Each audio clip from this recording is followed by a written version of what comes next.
Good evening, everyone. So nice to be here tonight. Thank you for having me. And as I always say, it's not me, right? It's the words. I put them on slides, and I'll talk a little bit. But everything we're going to talk about tonight is from a book called Thought and Life, chapter 2 of that book, and then the Gospel According to Spiritism, chapter 25 and 27. And from the title, we know it's about the will. Yeah. So where do we start? I guess we start with a definition. Yeah? I think we all know this one, but just for reference, right, we'll start there. Dictionary.com. The faculty of conscience, right, and especially of deliberate action, the power of control of the mind has over its own actions, the freedom of the will. We do whatever we want, right? We're free. We have that power, right? We have that ability to discern and decide what we're going to do. And then the second definition, I think, is probably more concise and more common. Power of choosing one's own actions, to have a strong or weak will. If you have a weak will, do you think you're weak forever? No, right? If you're strong-willed, do you think you're strong forever? Right, we go up and down, yeah? We have peaks and valleys, as they say. Yes, exactly. All right, so let's talk about chapter 2 from the book, Thought and Life. What we're asked to do in this book is to compare our mind to a big company, right? We all have jobs, most of us, maybe in a big company, small company, but every entity, every organization, large and small, right, to some degree has departments, right? Finance, marketing, sales, right? They ask us or tell us to think of our mind, the human mind, as a large office that's subdivided into different departments.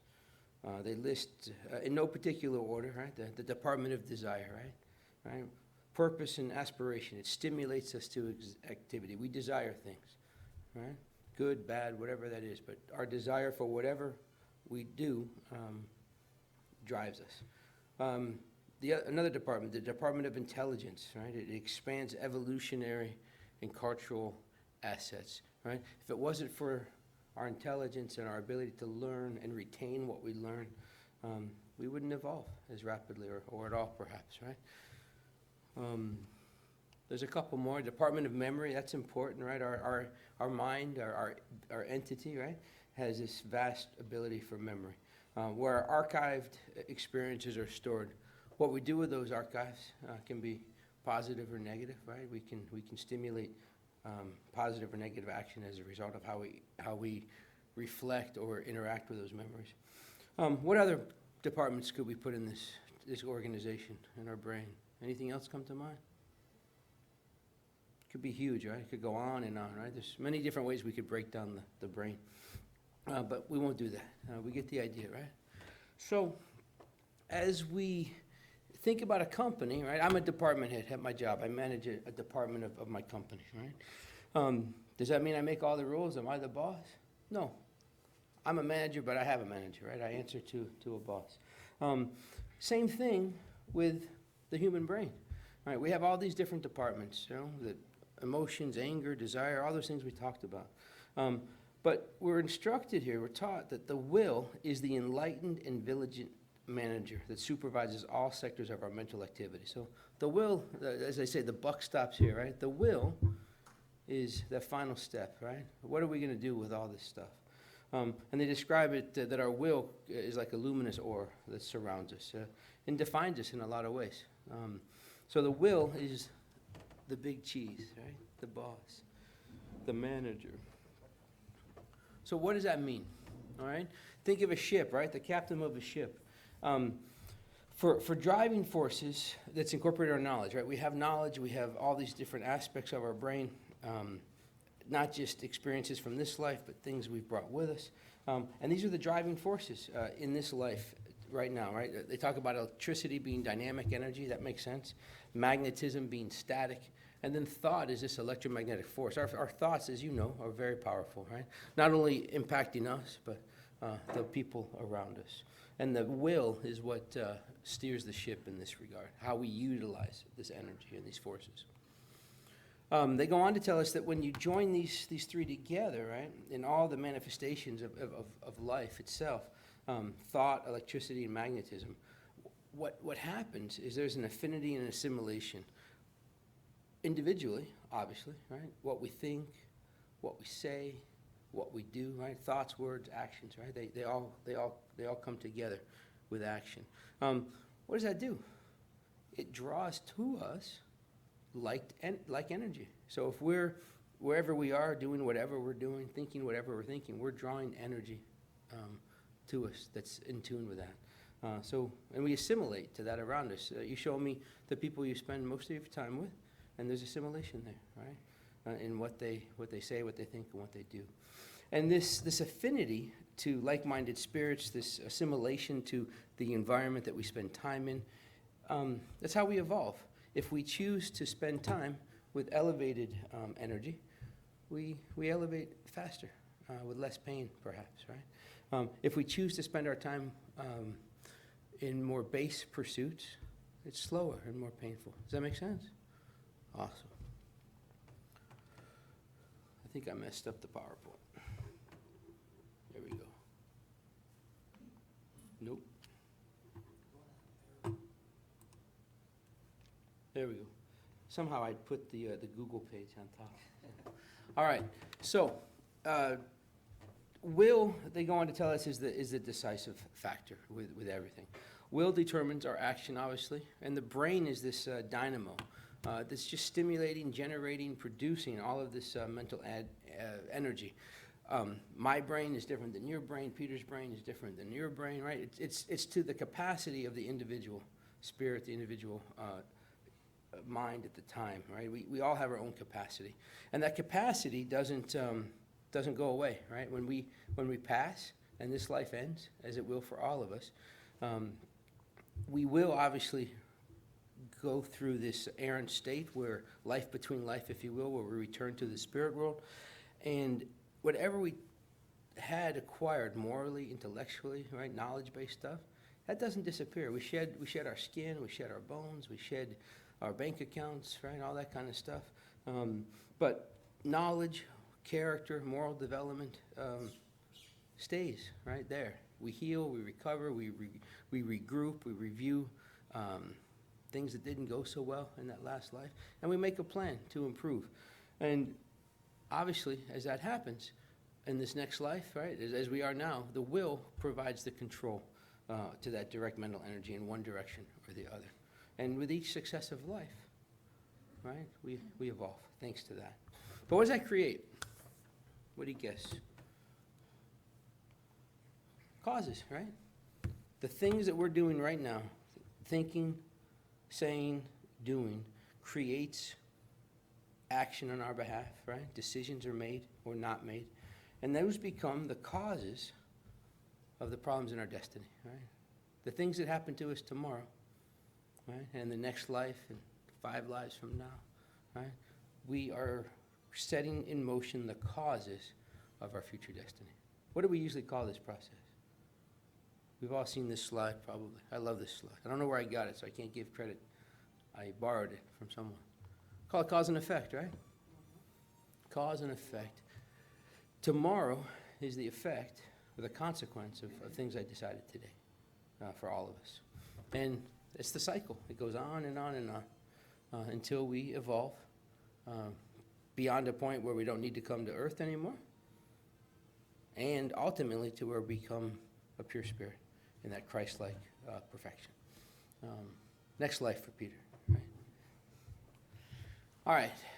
Without the will, we're told, our desires, right, that department of desire in our brain, can easily go astray. And that creates actions that we take that create debts to others. We've all made bad choices in this life and previous lives. And we're living today repaying or atoning in a lot of ways for those previous bad choices. And we will continue to make right those errors, to fix those bridges, to mend those fences, as they say. As the next sentence says, right, this can take centuries of suffering and restitution.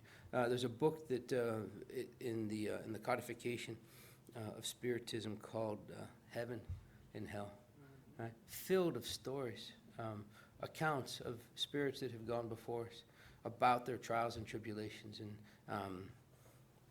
some of those stories talk about centuries of life in that errant state, just recovering from previous mistakes. Would you agree there's really smart people out there, right? Right? Some right here, right? All of us have intelligence. But would you agree that people frequently use intelligence for things that may not be so nice? Think about all the scams you get in your inbox, right? Or the calls that you get from robocalls, right? Telling you that the IRS is looking for you. There's some pretty smart people that use technology to try to take your money, right? Or take your stuff or infringe on your privacy, right? Think about the energy they could be using to do good in the world, right?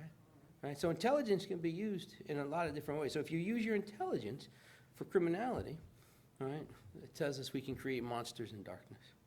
And memory may fall into deplorable neglect and inefficiency. All the more reason to try to use our will in a positive way as opposed to a negative. Only the will is sufficiently strong, they tell us, to sustain the harmony of the spirit. It's a given that you and I can't stop mental reflections necessarily. We will have bad things happen. We will experience bad things. We will think bad things for perhaps no reason at all that we can understand. But we can't stop the thought necessarily at this point. But we can control our reaction to it, right? Bad things are going to happen. But we can definitely control how we respond. But these thoughts, if left unchecked, right, without using our will to control them or correct them, if we continue down that path of negativity, if you will, for lack of a better word, what are we doing? We're drawing this lower level energy to us, right? The more we surround ourselves in this lower level energy, the more negative spirits we bring towards us, and the harder it is for us to necessarily use our will to break free of that.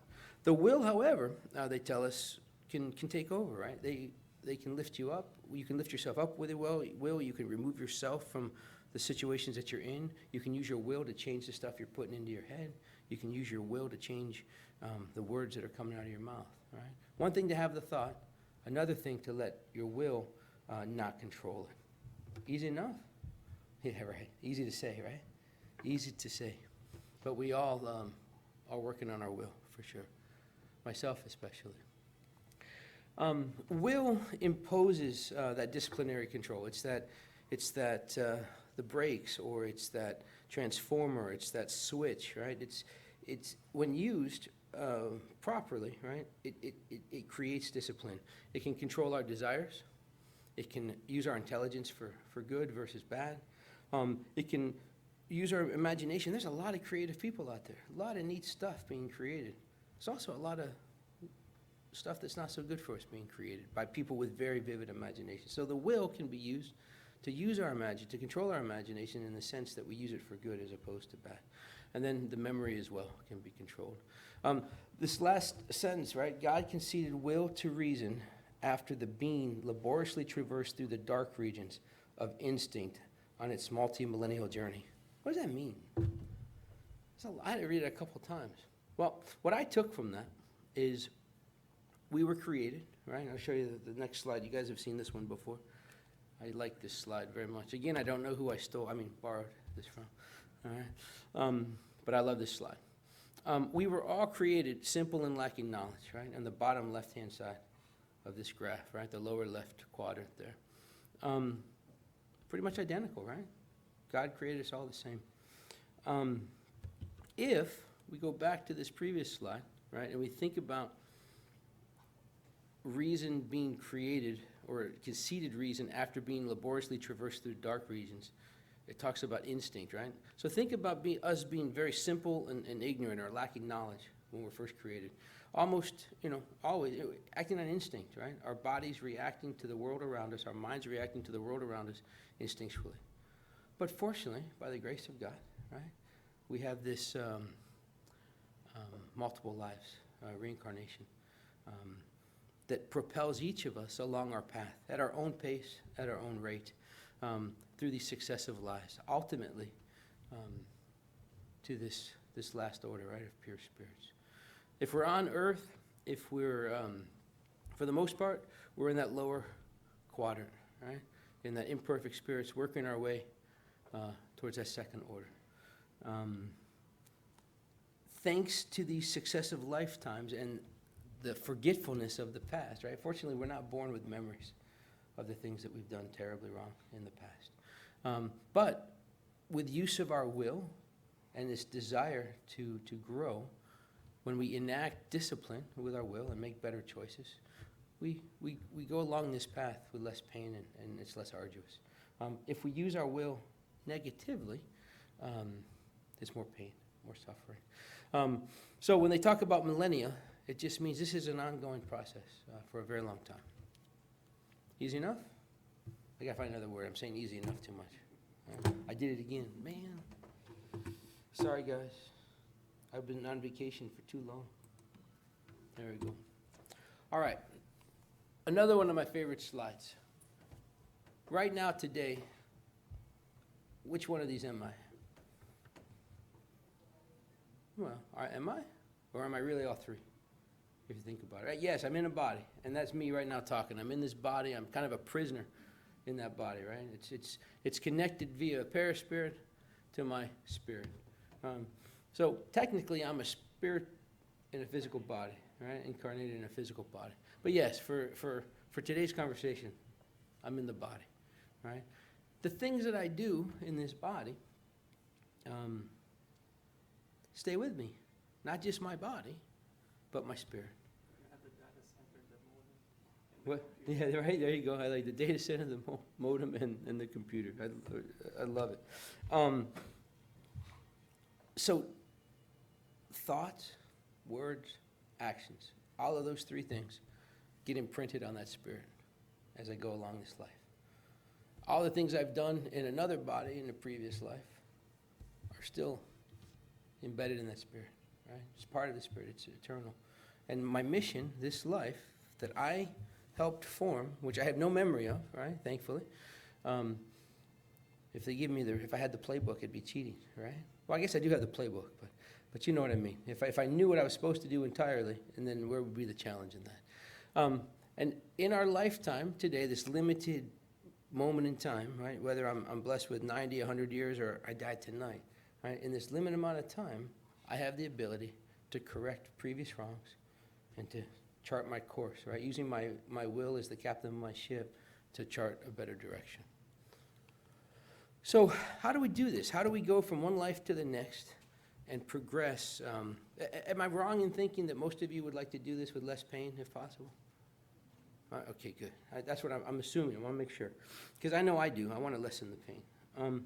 How do we do this, right? Well, we've got all these laws, right? The law of labor. What does that mean? You got to work. You can't just apologize and be forgiven, right? Well, you can be forgiven, right? People can forgive you. But you got to correct the wrong. It's not just a matter of saying, hey, I'm sorry, I'm wrong. You got to go out and apologize. You got to go out and do the work, right? You got to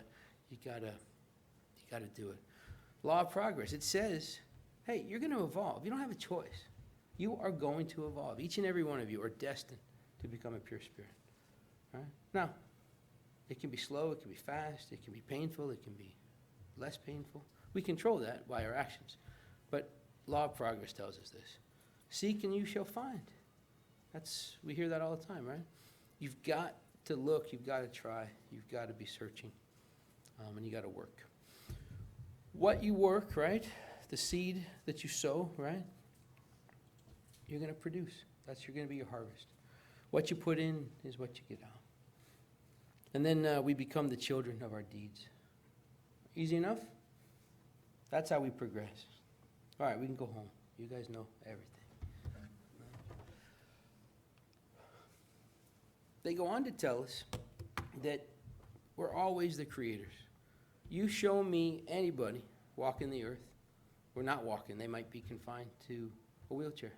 Maybe they're bedridden, maybe they're in a coma. Maybe they have some debilitating disease where their mind works great, but they have no control over their body or their function. Can't communicate. They're at the mercy of charity from those around them. right? We all see examples of this on a daily basis. Did God do that to them?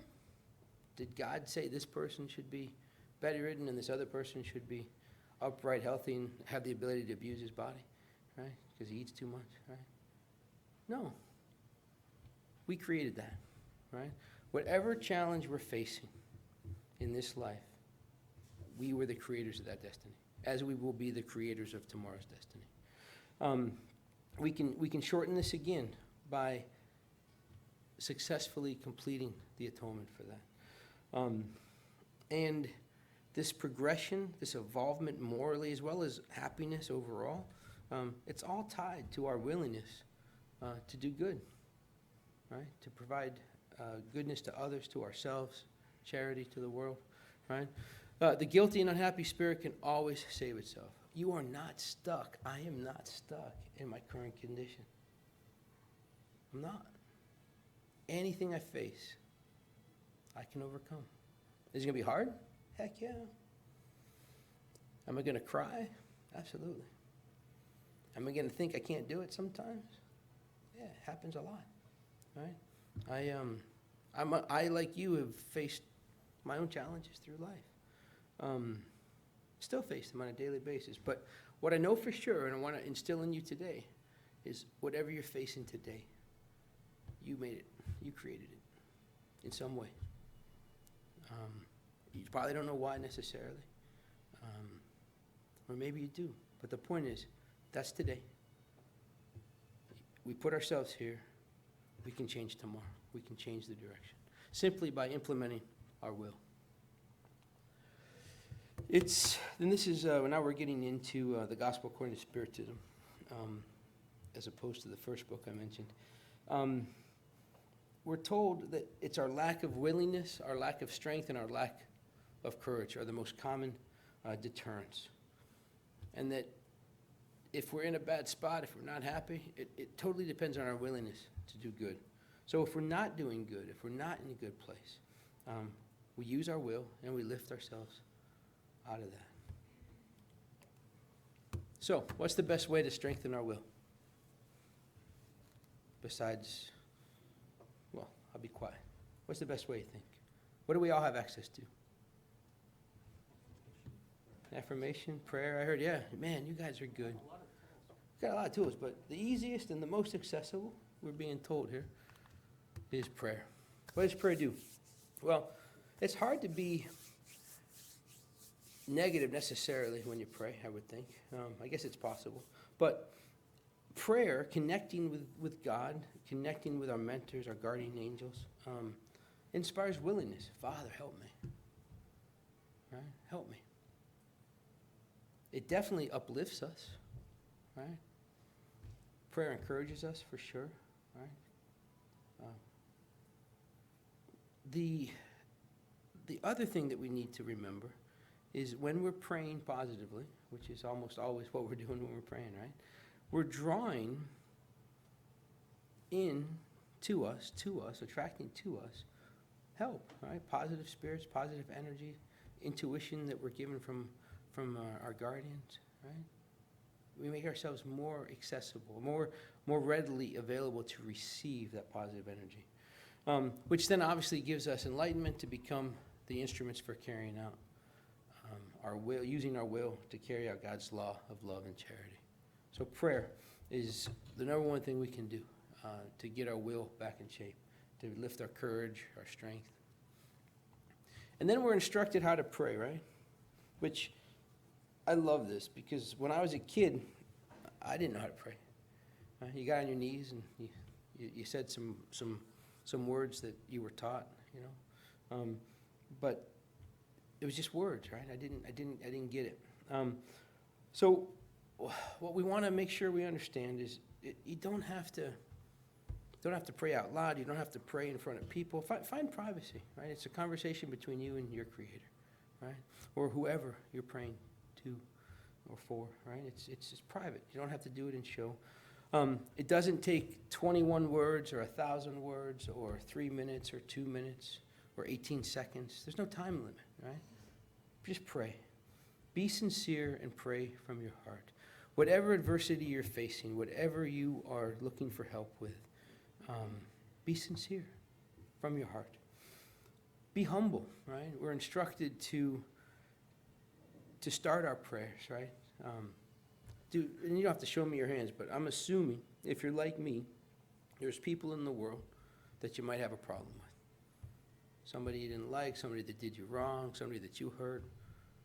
There's angst out there with somebody, maybe more than one person. So if you've got an issue with people, either them with you or you with them, we're asked or instructed to forgive them, right?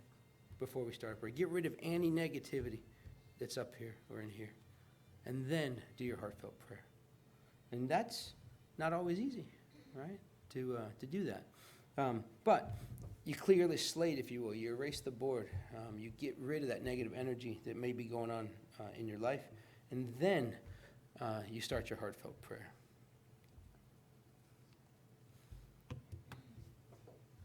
The next thing, and this is important, it's one thing to say a prayer. It's a totally stronger thing to really believe that your prayer is going to come true, right? I just bought lottery tickets. I said a little prayer, but I didn't. I'm kidding. So I'm not talking about material things, right? I'm not talking about, God, I want a new bike, or God, give me this promotion necessarily. What I am saying, what they are saying, right, what we're being taught, is when we pray, trust in God. You may ask for a lot of things. You may pray for certain things. That doesn't mean that it's necessarily the right thing for you. I can remember vividly a terrible relationship that ended, right? And I was heartbroken, right? For 7 years, give or take, right? Man, God, bring her back, right? Whatever. My prayer didn't come true. But look at me now.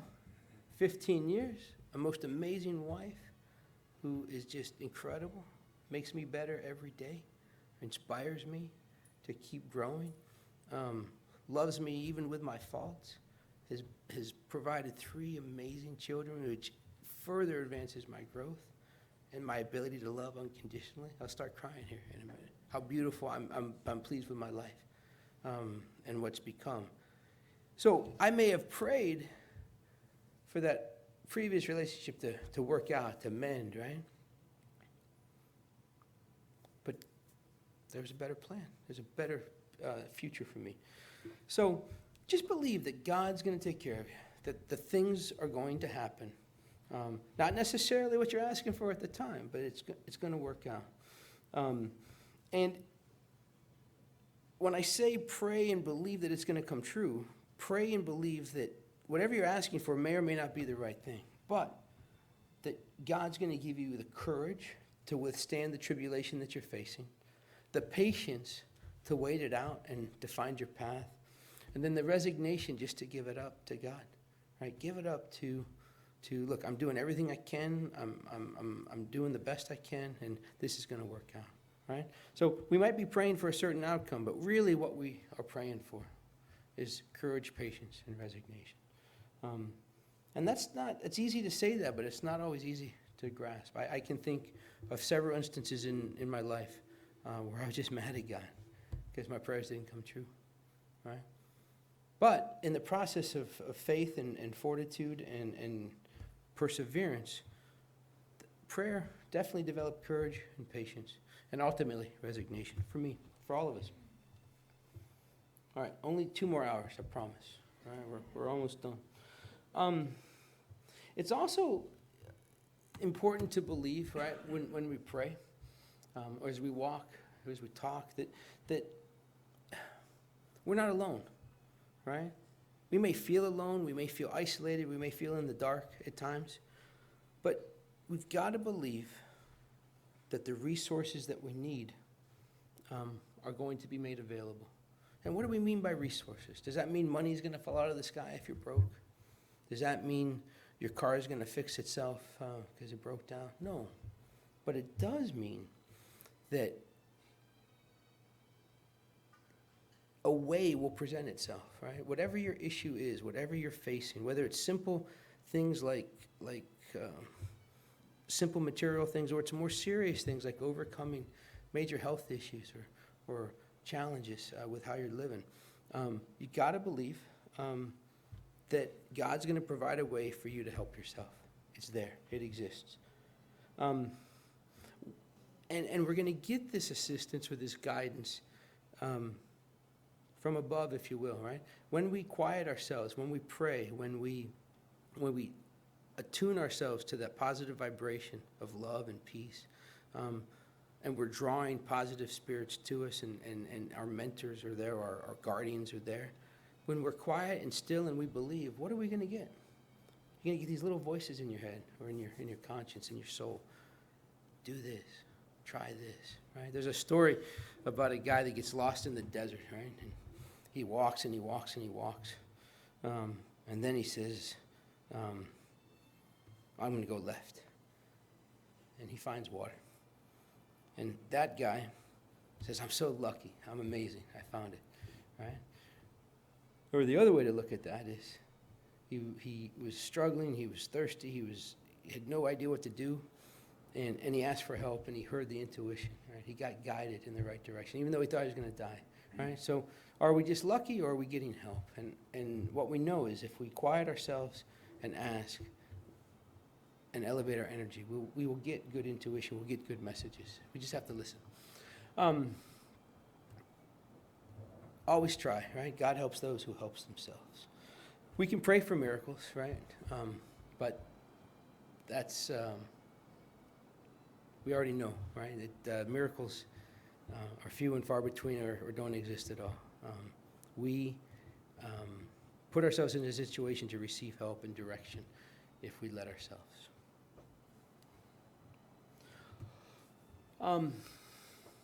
Prayer is an invocation, right? By means of prayer, we simply are communicating a thought. It can be to God. It can be a prayer for those that have passed.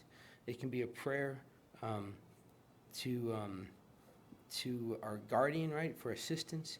It's simply setting a thought and a desire in motion, right?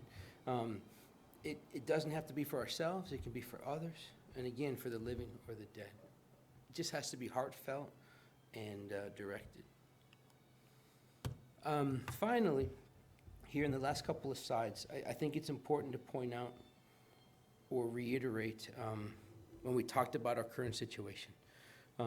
And when I say we created it and we put ourselves in whatever our situation is, I think that can sound harsh at times, but I think it's important to point out again that there are some real world problems in the world that we can't control or avoid necessarily. But then there's also these problems that we definitely create for ourselves. And if we make a list of those problems, any idea which list is longer? The ones we can't avoid or the ones we create for ourselves? You said they were going to participate, Peter. Huh? Just check how many autoimmune diseases you have yourself. Right. And get the answer. Right. Well, the ones we create for ourselves is the longer list, right? Because we truly create most of our problems. But again, the shining light here, right? The silver lining, they're not permanent. Right? They may be permanent in this life, perhaps, right? Physical ailment that we can't overcome, the way our bodies are impacted by these things. But the condition itself, the afflictions that we wrote for ourselves, right, that we created, are temporary. We will work through them. So it should be obvious to all of us that if we spent more time using wisdom and prudence, thinking about things right before we do them, doing what's best for others, not just for ourselves, we're going to have a lot less problems, right? Thinking less about us, right? Less ego and less pride coming into our decisions. And again, that's not always easy. So how can we achieve this? Well, they're very, very detailed in their instructions, right? Place a limit on material ambition. There's nothing wrong with being successful. There's nothing wrong with acquiring things, if you will. But how we achieve those things, right, is the critical thing. Money is not the root of all evil. It's our ability to do bad things to get money, right? So material ambition can drive us to make bad choices. So they ask us to limit that.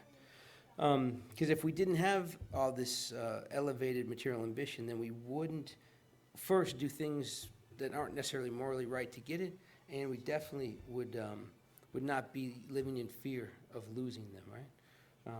Which is definitely a big negative energy. They also instruct us to reach for spiritual growth, and the fear of material downfall is reduced. If we're focusing more, look at you guys. What is it, Thursday night? What is it, baseball, basketball, hockey? What season is it right now? Right? You guys could be... No, baseball. Baseball? Yeah, that's right. That's a little white ball, right? Yes. Okay, all right. I want to make sure. I'm sure there's a baseball game on, or a sports bar you could be at right now, tipping back a cold one, eating chicken wings, right? Tim said, yeah. But you're here in a Spiritist center, listening to a guy that, is not a baseball, yeah, you're right. But you're here, why? Because, Who's hitting the home run? what's that? Them or us? Who's hitting the home run? Them or us? Oh, that, right, who's hitting the home run, them or us, right? You're here, and it may seem like it's the bottom of the ninth, and you're down by one, right? But you're here, and you're listening, you're praying. We're going to meditate in a minute. We're going to get passes, right? We're going to get some spiritual assistance tonight to lift us up and carry us through for another week. As we practice these things and we believe these things, you're going to put yourself in line with or in attune with charity, right? Being kind to others, helping others, being kind to yourself. And you're going to reduce the easiness or the excessive or the access to slander others, to envy what other people have, to be jealous of what other people might have. You're not going to fight as much. There's going to be less dissension in your life because you're spending more time here. You're spending more time reading a positive book. You're spending more time listening to positive videos, right, as opposed to things that can bring down your energy. All right, so finally, Christians, right? We all know that term, right? Christians people identify as Christians all around the globe, right? And there's different ways to define yourself as a Christian, I guess. What I'd like each of you to remember is before there was the term Christians, there was what was called followers of the way. Anybody remember them? Who were they? The apostles, yeah? Was it 12 or 13? I always forget. It's a test. My point is, Christ, you hear often that Christ died for us. And acceptance of that and acceptance of him and a consequence of that death is what makes you a Christian. And I respect that interpretation. I respect that belief. But what I'd like to impress upon you tonight is there's no doubt that Christ walked the earth. And there's no doubt that he was crucified. And that he prayed for his murderers at the time of that crucifixion. But what I'd like you to focus on for a minute is that 32 or 33 years, and specifically that period just before he walked with his cross. And he lived his life. He told his story. He healed people. He shared the message of good news, love, and charity to his last breath. Christ gave us the rule book. He gave us the guiding light in the way he lived. That's well documented throughout the ages. 2020 years almost later, yeah? Documented, translated across the globe. And then, 100 and something years ago, we were gifted with the Gospel According to Spiritism, the Spirit's book. And yet now we have this interpretation of how he lived.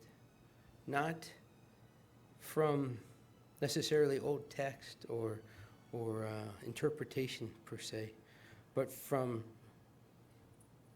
accounts of spirits, right, that have gone before us and shared the good news with us from a perspective of the belief in reincarnation and the belief in moral evolution and evolvement of our spirit until we reach that state of being a pure spirit. And those early apostles, right, that walked with him, that ate with him, that prayed with him, after his death, his murder, they walked the earth and they spread his news. They died for it. They were crucified for it. They were followers of Christ, known as followers of the way, which ultimately became the term Christian. So my point is, I'm not asking any of you to go out and get crucified. I'm not asking any of you to pursue that path and focus on how he died. What I'm asking each of you is if we simply focus on the way he lived, whether you're a Christian, a Jew, a Muslim, an atheist, an agnostic, or whatever, there's no denying the fact that if everyone tried a little bit harder to live the way Christ lived, the world would be a better place, right? We wouldn't kill, we wouldn't slander, we wouldn't rob, we wouldn't try to get ahead on the backs of other people, we wouldn't pollute the world, right? None of these things. We wouldn't imprison people per se. Because through his life, he simply taught us how to love. He taught us that I'm no different than you, you're no different than me. And that if we follow his example and walk his path as best as we can each day, we evolve and we become followers of the way and we progress. So I'll stop elaborating. I will ask a favor tonight as we pray with our vibration, and perhaps in your prayers tonight. I'd like to pray for Frank Navarro, a dear friend of mine who is on his journey about 3 or 4 hours ago. 80 years old, a big influence on my life, and he had a really strong will, and I love him dearly, so I'll ask you to keep him in your hearts tonight. Thank you, everybody, for listening. I appreciate it.